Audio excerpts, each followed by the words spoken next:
Hello, നല്ല നമസ്കാരം. മലയാള സിനിമയിൽ എപ്പോഴും നമ്മൾ പ്രതീക്ഷിക്കുന്ന ചില കോമ്പിനേഷനുകൾ ഷകീർ കബീർ തിരക്കഥ എഴുതുന്നു, കുഞ്ചാക്കോ ബോബൻ നായകനാകുന്നു, കിരൺ ദാസ് സംവിധാനം ചെയ്യുന്നു. കേൾക്കുമ്പോൾ തന്നെ ഒരു ഗംഭീര സിനിമാ അനുഭവമാണ് നമ്മൾ പ്രതീക്ഷിക്കുന്നത്. ആ ഒരു വലിയ വിശ്വാസത്തോടു കൂടിയാണ് ഞാൻ ഇന്ന് 'ഉന്മാദം' എന്ന് പറയുന്ന സിനിമ കണ്ടത്.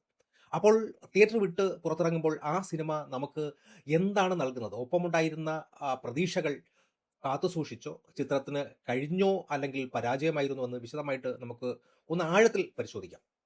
ആദ്യം തന്നെ കഥയിലേക്കൂടെ ആ ഒരു പശ്ചാത്തലത്തിലേക്ക് വന്നു കഴിഞ്ഞാൽ പോലീസ് വകുപ്പിൽ സിവിൽ പോലീസ് ഓഫീസറായിട്ട് ജോലി ചെയ്യുന്ന ഒരു സാധാരണ മനുഷ്യൻ.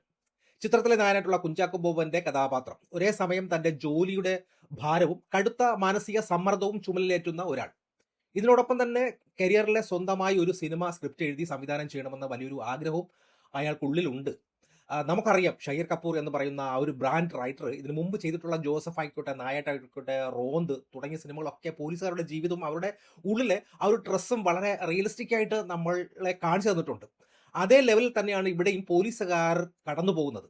അവരുടെ മാനസികാവസ്ഥയും ആ അവരുടെ ആ ഒരു ടോക്സിസിറ്റിയുടെ ആ ഒരു ലെവലും ഒക്കെ കൃത്യമായിട്ട് തന്നെ ഈ സിനിമയിൽ കാണിക്കാൻ ശ്രമിക്കുന്നുണ്ട്.